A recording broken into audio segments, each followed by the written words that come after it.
every day, late at night, not okay. All I want, and I pray, all I need are some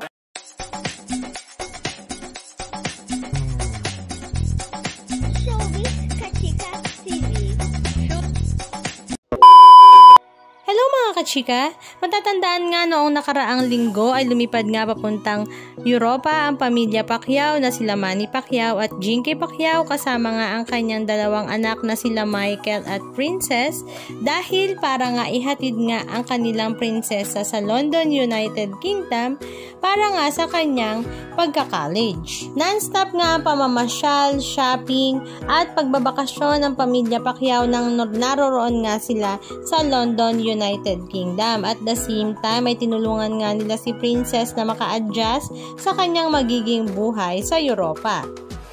At makailang linggo ang pamamalagi sa Europa at alam nga nilang adjusted na si Princess sa kanyang magiging buhay doon, ay bumalik na nga dito sa Pilipinas ang mag-asawang Manny Pacquiao at Jinky Pacquiao kasama nga si Michael at sila nga ay back to regular programming nga kung saan kasama na nga nila this time si Queenie at si Israel. At last 2 days nga, October 8, 2024, sa last day nga ng filing ng COC ng mga gustong tumakbo para sa halalan 2025 ay hindi nga nagpahuli rito si Manny Pacquiao dahil muli nga siyang sasabak sa laban ng pagiging senador this halalan 2025 at ang kanyang asawa na si Jinky ay talaga namang full support nga sa kanyang asawa na si Manny. Pero ang pinaka nakakagulat nga sa lahat ay ang pagsabak na nga rin sa mundo ng politika ng kanyang anak na si Michael kung saan ito nga rin ay naghain ng kanyang candidacy bilang councilor sa General Santos City.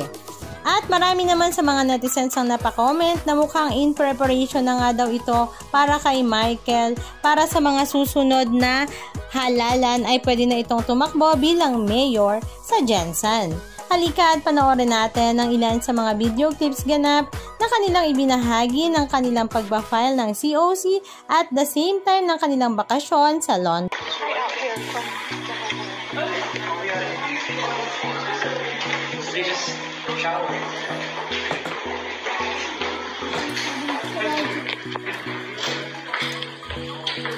Ako naman.